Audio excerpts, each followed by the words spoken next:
Bonsoir, merci d'être avec nous. Bienvenue dans le 20h de France 2. Voici les titres de ce journal.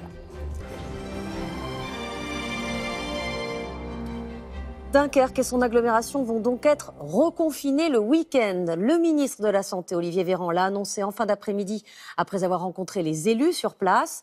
L'évolution de l'épidémie est extrêmement préoccupante dans la ville du Nord puisqu'un habitant sur 100 est contaminé chaque semaine. Le port du masque va être obligatoire partout. 16 700 doses de vaccins supplémentaires vont être acheminées en urgence. Les détails avec Catherine Rogerie, Barbara Six et Alexandre Épinay. Qui sera le prochain? Le gouvernement s'est dit très préoccupé par le niveau des contaminations dans une dizaine de départements, du nord de la France jusqu'à Paris, dans l'extrême sud-est et dans l'est. Le Premier ministre donnera demain une conférence de presse que vous pourrez suivre en direct sur France 2. Il pourrait annoncer des mesures fortes et ciblées. Margot Subra-Gomez, Jules Longchamp et Arantxa Valderrijn. Puis on vient d'apprendre que 31 519 nouveaux cas ont été recensés en 24 heures, soit le niveau le plus haut depuis mi-novembre, en plein confinement. Notez que selon une étude de l'Institut Pasteur publiée aujourd'hui, la campagne de vaccination ne permettra pas d'éviter un bond des hospitalisations le mois prochain.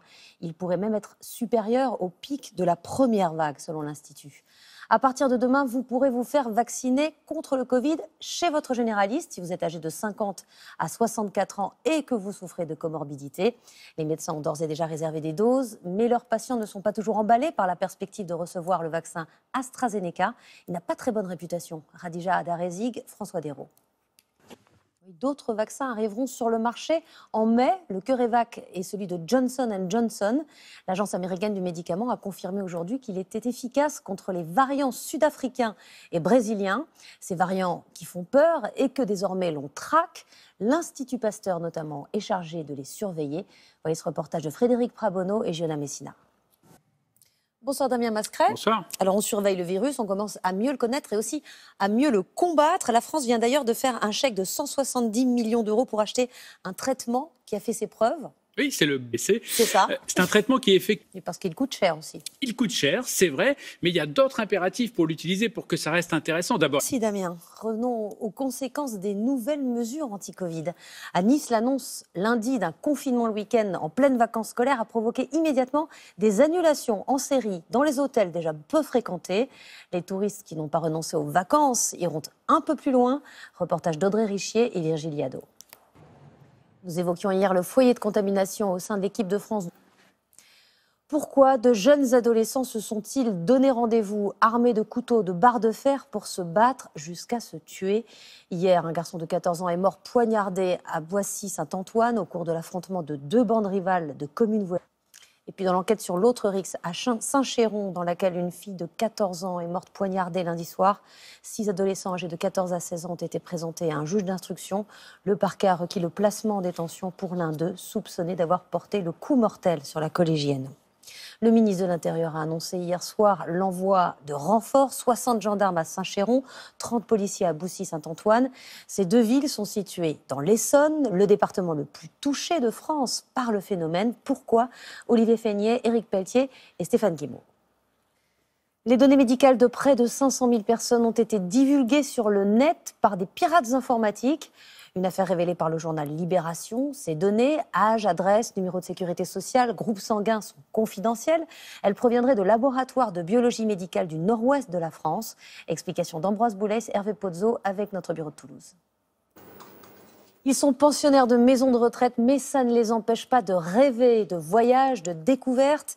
Nos journalistes se sont rendus dans un établissement qui propose à ses résidents d'explorer le monde sans bouger grâce à des casques de réalité virtuelle. Quand faire du ski ou nager avec des requins redevient possible. Reportage de Thomas Paga et Mathieu Baudouin. Il aurait dû ouvrir ses portes samedi prochain. Le salon de l'agriculture a été annulé pour raisons sanitaires. La plupart des salons sont aujourd'hui annulés ou reportés. Les parcs d'exposition restent désespérément vides. Et le secteur de l'événementiel se voit obligé d'inventer de nouvelles façons de réunir du monde. Paul-Luc Monnier, Mickaël Cariot avec notre bureau de Bordeaux. Les députés examineront dans 10 jours la loi climat et résilience, une loi qui reprend des propositions de la Convention citoyenne, mais qui parfois les atténue. C'est le cas de l'interdiction d'étendre les aéroports. La loi prévoit d'encadrer ces extensions, mais il y a des trous dans la raquette. L'œil du 20h est signé Yannick Sanchez, Valentine Vatrin et Soigny Thiebaud. Une bonne nouvelle cependant sur le front de l'écologie, nous utilisons davantage d'énergie propre. Bonsoir Anthony Joly. Bonsoir. Alors notre électricité est de plus en plus issue des énergies renouvelables. Effectivement, et c'est une première, elle représente désormais plus d'un quart de la production d'électricité en France, 26,9% pour être précis. Et qu'est-ce qui explique cette progression ? Alors deux explications. La première, tout simplement, c'est la hausse de la production d'énergie renouvelable, plus 10% l'an dernier. Mais il y a un autre facteur déterminant, c'est la crise sanitaire, moins de transports, moins d'entreprises ouvertes. La consommation d'électricité a globalement dit qu'il y a un besoin en électricité. L'éolien, le solaire sont sollicités en premier, avant le nucléaire. Comme la demande était plus faible, le recours... Certaines régions sont mieux dotées que d'autres. Oui, si l'on regarde cette carte, on voit par exemple qu'en Auvergne-Rhône-Alpes, 48% de l'électricité provient du renouvelable, notamment grâce à l'hydroélectricité. Dans le Grand Est, c'est l'éolien qui est en tête. Et puis on voit qu'en Île-de-France, là, la part des énergies renouvelables est très faible, à peine 2%. Au niveau national, l'objectif est donc de passer de 27 à 40% d'énergie renouvelable d'ici 2030. Merci Anthony. Les Indiens d'Amérique ne veulent plus qu'une Jeep porte leur nom. Le chef de la tribu des Cherokees a fait savoir aux constructeurs automobiles qu'il ne tolérait plus que le 4x4 lancé en 1974 s'appelle ainsi. On ne sait pas encore si le groupe va céder. Des équipes de football américain et de baseball ont déjà renoncé à Redskins, Peau-Rouge et Indians. Agnès Varamian, Baptiste Lègle.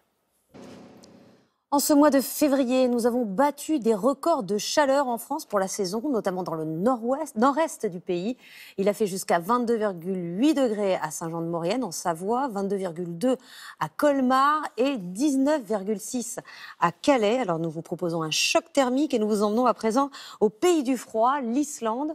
Nous vous y emmenons car vous aurez du mal à y aller seul. Pour avoir le droit d'y entrer, il faut disposer d'un passeport prouvant que vous avez déjà eu le Covid ou que vous êtes vacciné. Des mesures strictes qui ont vidé le pays de ses nombreux touristes. Le reportage de Maryse Burgot et Stéphane Guillemot. C'est la fin de ce journal. Dans un instant, le journal météo. Puis à 21h05, 2 épisodes de la série La Faute à Rousseau. Et puis amateurs d'opéra, de piano, d'orchestre, vous avez rendez-vous avec Stéphane Bern et Marina Chiche sur France 3 pour la 28e édition des Victoires de la musique classique. Demain, vous retrouverez Nathanaël de Rinxin à 13h. Bonne soirée sur France Télévisions. À demain.